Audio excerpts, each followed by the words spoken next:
ਸਾਥੀਓ, ਅੱਜ ਦੇ ਇਸ ਆਡੀਓ ਲੈਕਚਰ ਵਿੱਚ ਅੱਜ ਅਸੀਂ ਪੜ੍ਹਨ ਜਾ ਰਹੇ ਹਾਂ ਟੀ.ਐਸ. ਇਲੀਅਟ ਦੀ ਜਰਨੀ ਆਫ ਦਾ ਮਜਈ।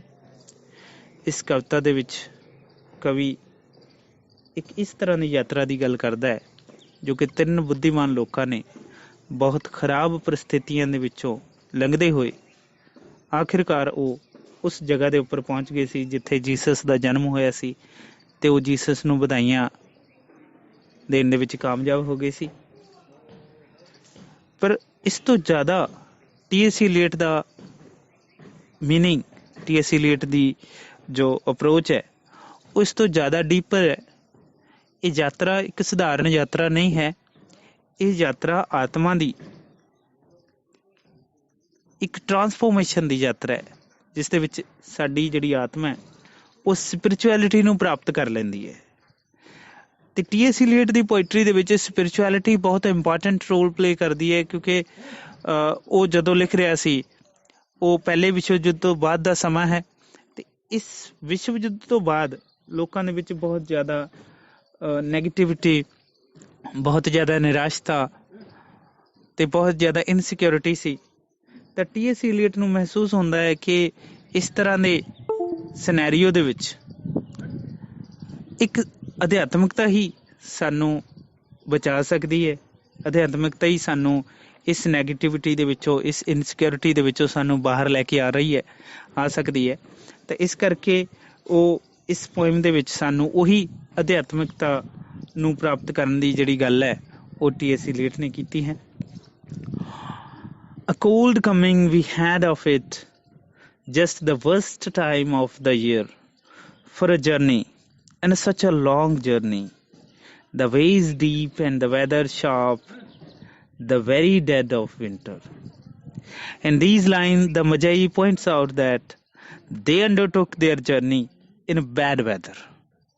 ਮਜਈ ਕਹਿੰਦੇ ਹਨ ਕਿ ਉਹਨਾਂ ਨੇ ਬਹੁਤ ਖਰਾਬ ਮੌਸਮ ਦੇ ਵਿੱਚ ਯਾਤਰਾ ਨੂੰ ਸ਼ੁਰੂ ਕੀਤਾ ਸੀ। Jesus was born toward the end of December. Jesus ਦਸੰਬਰ ਦੇ ਅਖੀਰ ਵਿੱਚ ਜੀਸਸ ਦਾ ਜਨਮ ਹੋਇਆ ਸੀ। The Magi went to Bethlehem to pay their homage to him. ਕਿ ਮਜਈ ਬੈਥਲਹਮ ਜਿੱਥੇ ਜੀਸਸ ਦਾ ਜਨਮ ਹੋਇਆ ਸੀ ਉੱਥੇ ਉਸ ਨੂੰ ਵਧਾਈ ਦੇਣ ਦੇ ਲਈ ਪਹੁੰਚੇ ਸਨ। It was a very hard journey. ਇਹ ਬਹੁਤ ਮੁਸ਼ਕਿਲ ਯਾਤਰਾ ਸੀ। The hardship of the journey had increased because of bitter cold.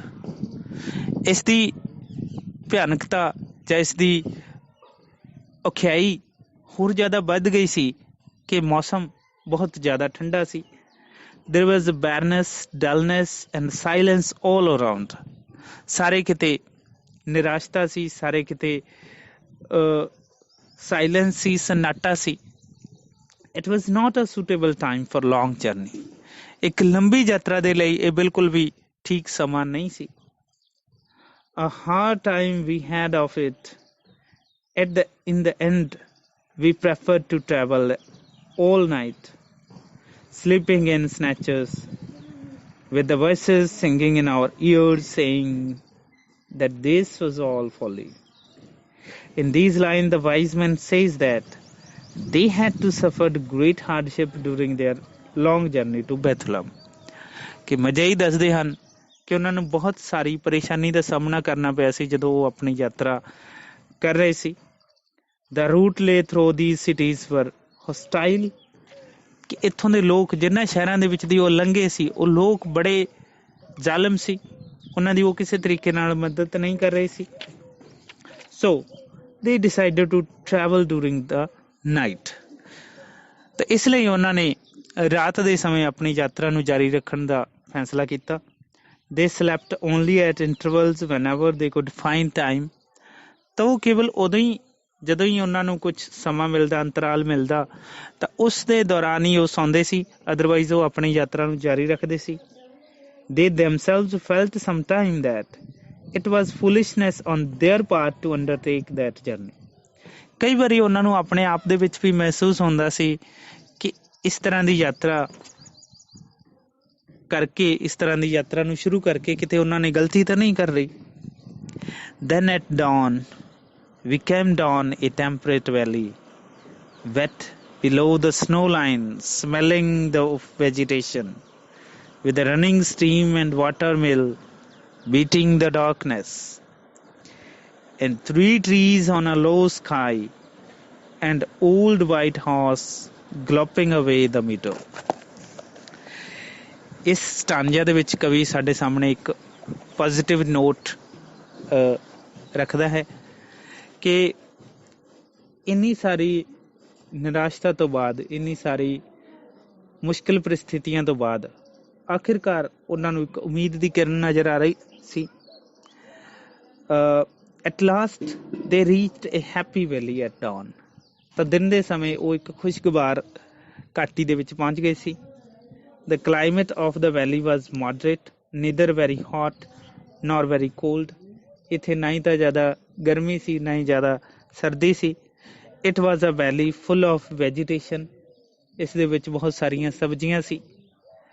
There was a running stream in the water mill which indicated the valley was full of life. ਇੱਥੇ ਨਦੀਆਂ ਵੀ ਸੀ, ਇੱਕ ਨਦੀ ਸੀ ਜਿਹੜੀ ਕਿ ਇਹ ਇੰਪ੍ਰੈਸ਼ਨ ਦਿੰਦੀ ਸੀ, ਜਿਹੜੀ ਕਿ ਦੱਸਦੀ ਸੀ ਕਿ ਇੱਥੇ ਜੀਵਨ ਦੀ ਸੰਭਾਵਨਾ ਹੈ। ਇਹ ਜੀਵਨ ਦੇ ਨਾਲ ਭਰੀ ਹੋਈ ਇੱਕ ਘਾਟੀ ਸੀ।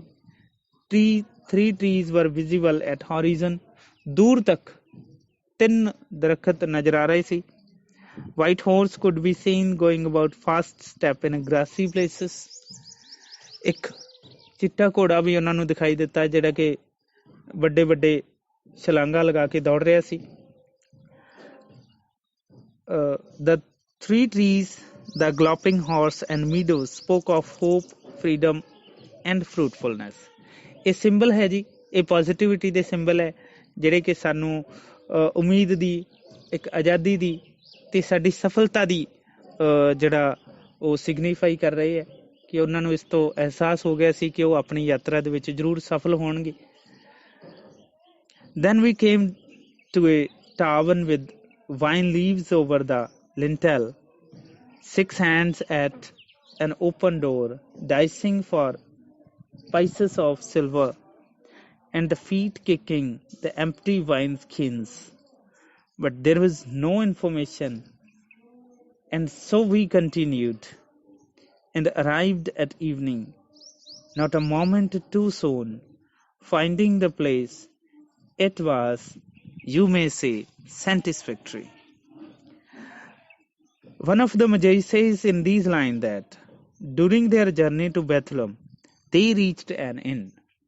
ਤਾਂ ਉਹਨਾਂ ਦੇ ਵਿੱਚੋਂ ਇੱਕ ਮਜਈ ਦੱਸਦਾ ਹੈ ਕਿ ਆਪਣੀ ਯਾਤਰਾ ਦੇ ਦੌਰਾਨ ਉਹ ਇੱਕ ਸਰਾਂ ਦੇ ਵਿੱਚ ਪਹੁੰਚੇ ਸੀ।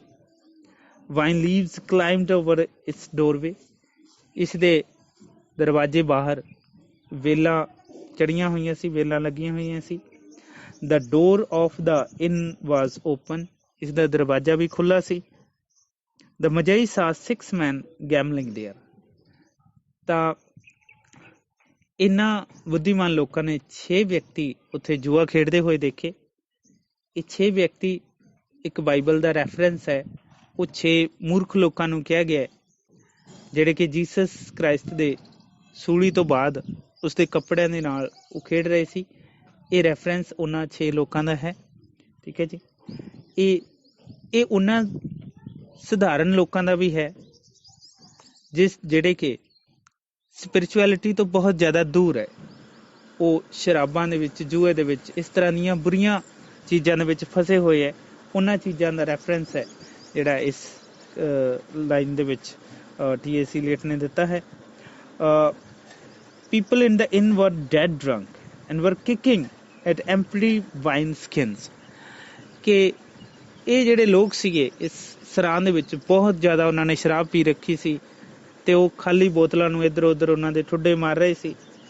The Magi could not get any information there about the birth of Jesus. ਤਾਂ ਇੱਥੇ ਜੀਸਸ ਦੇ ਜਨਮ ਬਾਰੇ ਉਹਨਾਂ ਨੂੰ ਕਿਸੇ ਤਰ੍ਹਾਂ ਦੀ ਕੋਈ ਜਾਣਕਾਰੀ ਨਹੀਂ ਮਿਲੀ। So they continued their journey. ਤਾਂ ਉਹਨਾਂ ਨੇ ਆਪਣੀ ਯਾਤਰਾ ਨੂੰ ਜਾਰੀ ਰੱਖਿਆ। At last they reached their destination by the evening. ਸ਼ਾਮ ਦੇ ਵੇਲੇ ਉਹ ਆਪਣੀ ਮੰਜ਼ਿਲ ਦੇ ਉੱਪਰ ਪਹੁੰਚ ਗਏ ਸੀ। So the end of the journey was satisfactory. ਇਸ ਕਰਕੇ ਯਾਤਰਾ ਦਾ ਜਿਹੜਾ ਅਖੀਰ ਹੈ ਉਹ ਬਹੁਤ ਜ਼ਿਆਦਾ ਸੰਤੋਸ਼ਜਨਕ ਸੀ। They paid their homage to Jesus at his birth. ਤਾਂ ਉਹਨਾਂ ਨੇ ਆਪਣੀਆਂ ਜਿਹੜੀਆਂ ਵਧਾਈਆਂ ਜੀਸਸ ਨੂੰ ਉਹਨਾਂ ਦੇ ਜਨਮ ਦੇ ਉੱਪਰ ਦੇ ਦਿੱਤੀਆਂ ਸੀ। All this was a long time ago, I remember, and I would do it again, but set down this. Were we led all this for birth or death? In these lines, one of the Magi relates the hardship of the journey, the faith that led them on. ਇੱਕ ਮਜਈ ਸਾਨੂੰ ਇਸ ਯਾਤਰਾ ਦਾ ਜੋ ਉਹਨਾਂ ਨੂੰ ਸਮੱਸਿਆਵਾਂ ਆਈਆਂ, ਉਹਨਾਂ ਨੂੰ ਮੁਸ਼ਕਲਾਂ ਦਾ ਸਾਹਮਣਾ ਕਰਨਾ ਪਿਆ, ਤੇ ਇੱਕ ਉਹ ਭਰੋਸਾ ਜਿਹੜਾ ਕਿ ਉਹਨਾਂ ਨੂੰ ਇਸ ਯਾਤਰਾ ਨੂੰ ਜਾਰੀ ਕਰਨ ਦਾ ਮਿਲਦਾ ਰਿਹਾ, ਉਸ ਨੂੰ ਰਿਲੇਟ ਕਰਦਾ ਹੈ। He points out that all this happened a long time ago. ਉਹ ਦੱਸਦਾ ਹੈ ਕਿ ਇਹ ਸਾਰਾ ਕੁਝ ਬਹੁਤ ਪਹਿਲਾਂ ਹੋਇਆ ਸੀ। Therefore he brought all the experience to writing. ਇਸ ਕਰਕੇ ਹੀ ਉਹ ਇਹ ਸਾਰੇ ਜਿਹੜੇ ਤਜਰਬੇ ਹੈ ਉਹ ਲਿਖ ਰਿਹਾ। He says that they had gone to pay homage to Jesus at his birth. ਕਿ ਉਹ ਗਏ ਸੀ, ਉਹ ਜੀਸਸ ਨੂੰ ਉਸਦੇ ਜਨਮ ਦੇ ਉੱਪਰ ਵਧਾਈ ਦੇਣ ਗਏ ਸੀ। The birth of Jesus marked the death of their old faith and beliefs. Jesus ਦਾ ਜਨਮ ਉਸ ਪੁਰਾਣੇ ਧਰਮ ਦਾ, ਪੁਰਾਣੀਆਂ ਪ੍ਰਥਾਵਾਂ ਦਾ ਇੱਕ ਅੰਤ ਵੀ ਸੀ, ਜਿਨ੍ਹਾਂ ਨੂੰ ਕਿ ਉਹ ਪਹਿਲਾਂ ਫੋਲੋ ਕਰਿਆ ਕਰਦੇ ਸੀ। They felt beginning a new faith and a birth of nobler way of life. ਤਾਂ ਉਹਨਾਂ ਨੂੰ ਇਸ ਤਰ੍ਹਾਂ ਦਾ ਮਹਿਸੂਸ ਹੋਇਆ ਕਿ ਉਹ ਇੱਕ ਨਵੇਂ ਵਿਸ਼ਵਾਸ ਦਾ ਜਨਮ ਹੋ ਰਿਹਾ, ਇੱਕ ਨਵੇਂ ਤਰ੍ਹਾਂ ਦਾ ਵਰਲਡ ਆਰਡਰ, ਇੱਕ ਨਵੇਂ ਤਰ੍ਹਾਂ ਦੀ ਦੁਨੀਆ ਜਿਹੜੀ ਹੁਣ ਜੀਸਸ ਦੇ ਜਨਮ ਤੋਂ ਬਾਅਦ ਹੋਵੇਗੀ। There was a birth, certainly. We had evidence and no doubt. I had seen birth and death, but had thought they were different. This birth was hard and better agony for us, like death, our death. The poet wants to bring the conflict of the minds of the Magi. ਇਹਨਾਂ line ਦੇ ਵਿੱਚ ਮਜਈ ਸੀਗੇ ਜਿਹੜੇ ਤਿੰਨੇ ਬੁੱਧੀਮਾਨ ਲੋਕ, ਉਹਨਾਂ ਦੇ ਮਨ ਦੀ ਉਲਝਣ ਸਾਡੇ ਸਾਹਮਣੇ ਇਲੀਅਟ ਨੇ ਰੱਖੀ ਹੈ। The birth was no doubt great event. ਜਨਮ ਇੱਕ ਬਹੁਤ ਵੱਡਾ ਘਟਨਾ ਹੁੰਦੀ ਹੈ, ਖਾਸ ਕਰਕੇ ਜੀਸਸ ਦਾ ਜਨਮ। They wanted to pay their homage to newly born savior. ਲੋਕਾਂ ਨੂੰ ਬਚਾਉਣ ਵਾਲਾ ਜੋ ਕਿ ਪੈਦਾ ਹੋ ਚੁੱਕਿਆ ਸੀ, ਤਾਂ ਉਹ ਉਸਨੂੰ ਜਿਹੜਾ ਵਧਾਈ ਦੇਣ ਪਹੁੰਚੇ ਸੀ। But the moment they start their journey, the birth becomes a death for them. ਪਰ ਜਦੋਂ ਉਹਨਾਂ ਨੇ ਯਾਤਰਾ ਸ਼ੁਰੂ ਕੀਤੀ ਤਾਂ ਇਹ ਜਨਮ ਉਹਨਾਂ ਦੇ ਲਈ ਮੌਤ ਦੀ ਤਰ੍ਹਾਂ ਲੱਗਿਆ। ਮੌਤ ਮਤਲਬ ਉਹਨਾਂ ਦੇ ਪੁਰਾਣੇ ਵਿਸ਼ਵਾਸ ਦੀ, ਮੌਤ ਦਾ ਮਤਲਬ ਉਹਨਾਂ ਦੇ ਪੁਰਾਣੇ ਵਿਸ਼ਵਾਸ ਦੀ ਖਾਤਮਾ। After some time, they don't know whether they are going towards birth or death. ਕੁਝ ਸਮੇਂ ਬਾਅਦ ਉਹਨਾਂ ਨੂੰ ਨਹੀਂ ਪਤਾ ਲੱਗ ਸਕਿਆ ਸੀ ਕਿ ਉਹ ਮੌਤ ਵੱਲ ਜਾ ਰਹੇ ਹੈ ਕਿ ਜਨਮ ਵੱਲ ਜਾ ਰਹੇ ਹੈ। The purpose is lost. ਉਹਨਾਂ ਦੀ ਉਦੇਸ਼ ਸੀ ਜਿਹੜਾ ਉਹ ਗਵਾਚ ਗਿਆ ਸੀ। The hardship of the journey become personal death for them. ਤਾਂ ਜਿਹੜੀ ਉਹਨਾਂ ਨੂੰ ਮੁਸ਼ਕਲਾਂ ਦਾ ਸਾਹਮਣਾ ਕਰਨਾ ਪਿਆ ਸੀ, ਇੱਕ ਤਰ੍ਹਾਂ ਨਾਲ ਉਹਨਾਂ ਨੂੰ ਮੌਤ ਵਰਗਾ ਲੱਗਦਾ ਸੀ। They are victim of doubt. ਉਹਨਾਂ ਦੇ ਵਿੱਚ ਸ਼ੱਕ ਆ ਗਿਆ ਸੀ, ਸ਼ੱਕ ਦੇ ਅਧੀਨ ਆ ਗਏ ਸੀ। We return to our palaces, those kingdoms, but no longer at ease here in the old dispensation. With an alien people clutching their gods, I should be glad for another death. One of the Magi describes how birth of Jesus caused a spiritual change in them. ਉਹਨਾਂ ਦੇ ਵਿੱਚ ਇੱਕ ਮਜਾਈ ਦੱਸਦਾ ਹੈ ਕਿ Jesus ਦਾ ਜਨਮ ਉਹਨਾਂ ਦੇ ਲਈ ਕਿਸ ਤਰ੍ਹਾਂ ਦੇ ਅਧਿਆਤਮਿਕ ਪਰਿਵਰਤਨ ਦਾ ਸਾਧਨ ਬਣ ਗਿਆ ਸੀ। After paying homage to Jesus, they returned to their respective kingdoms. Jesus ਨੂੰ ਵਧਾਈ ਦੇਣ ਤੋਂ ਬਾਅਦ ਉਹ ਆਪਣੇ ਆਪਣੇ ਰਾਜਾਂ ਦੇ ਵਿੱਚ ਚਲੇ ਗਏ ਸੀ, ਬਟ ਦੇ ਫੈਲਟ ਰੈਸਟਲੈਸ, ਪਰ ਉਹ ਬੜੇ ਬੇਚੈਨ ਸੀ। ਦੇ head last faith in there old religion, ਆਪਣੇ ਪੁਰਾਣੇ ਧਰਮ ਦੇ ਵਿੱਚ ਉਹਨਾਂ ਨੂੰ ਹੁਣ ਯਕੀਨ ਨਹੀਂ ਰਿਹਾ ਸੀ। But it did not give birth to any new faith, ਪਰ ਇਸਨੇ ਕਿਸੇ ਨਵੇਂ ਯਕੀਨ ਨੂੰ, ਕਿਸੇ ਨਵੇਂ ਧਰਮ ਨੂੰ ਪੈਦਾ ਨਹੀਂ ਕੀਤਾ ਸੀ। Hence the ਮਜਈ ਰਿਮੇਨਡ in state of doubts and ਅਨਸਰਟਨਟੀਜ਼। ਇਸ ਕਰਕੇ ਇਹ ਤਿੰਨੇ ਲੋਕ ਬਹੁਤ ਸ਼ੱਕ ਦੇ ਵਿੱਚ, ਬਹੁਤ ਅਸਥਿਰਤਾ ਦੇ ਵਿੱਚ ਆਪਣੇ ਆਪ ਨੂੰ ਮਹਿਸੂਸ ਕਰ ਰਹੇ ਸੀ। Their own people following their old religion and worshipping, ਉਹਨਾਂ ਦੇ ਲੋਕ ਉਹ ਪੁਰਾਣੇ ਧਰਮ ਨੂੰ ਹੀ ਫੋਲੋ ਕਰ ਰਹੇ ਸੀ ਤੇ ਉਸੇ ਦੀ ਹੀ ਪੂਜਾ ਕਰ ਰਹੇ ਸੀ। Their old gods look foreigner to them, ਤਾਂ ਉਹਨਾਂ ਦੇ ਦੇਵਤੇ ਜਿਹੜਿਆਂ ਦੀ ਕਿ ਉਹ ਪਹਿਲਾਂ ਪੂਜਾ ਕਰਿਆ ਕਰਦੇ ਸੀ, ਜਿਨ੍ਹਾਂ ਨੂੰ ਪਹਿਲਾਂ ਮੰਨਿਆ ਕਰਦੇ ਸੀ, ਉਹ ਉਹਨਾਂ ਦੇ ਲਈ ਬਹੁਤ ਅਜੀਬ ਹੋ ਗਏ ਸੀ। ਉਹਨਾਂ ਨੂੰ ਉਹਨਾਂ ਦੇ ਵਿੱਚ ਕਿਸੇ ਤਰ੍ਹਾਂ ਦਾ ਕੋਈ ਫੇਥ ਨਹੀਂ ਰਿਹਾ ਸੀ। The Magi wished for death which would put an end their present doubt, ਤੇ ਇਸ ਕਰਕੇ ਮਜਈ ਚਾਹੁੰਦੇ ਸੀ ਕਿ ਉਹਨਾਂ ਨੂੰ ਕਿ ਉਹ ਮਰ ਜਾਣ, ਤਾਂ ਕਿ ਉਹ ਸਾਰੇ ਡਾਊਟ, ਸਾਰੇ ਜਿਹੜੇ ਸ਼ੰਕੇ ਹੈ ਉਹ ਖਤਮ ਕਰ ਸਕਣ। End result the creation of new faith, ਤੇ ਇੱਕ ਨਵਾਂ ਜਿਹੜਾ ਵਿਸ਼ਵਾਸ ਹੈ, ਨਵਾਂ ਜਿਹੜਾ ਧਰਮ ਹੈ, ਉਸ ਨੂੰ ਉਹ ਪ੍ਰਾਪਤ ਕਰ ਸਕਣ। ਇਹ ਆਪਣੀ ਕਵਿਤਾ ਸੀ ਜੀ। Thank you so much.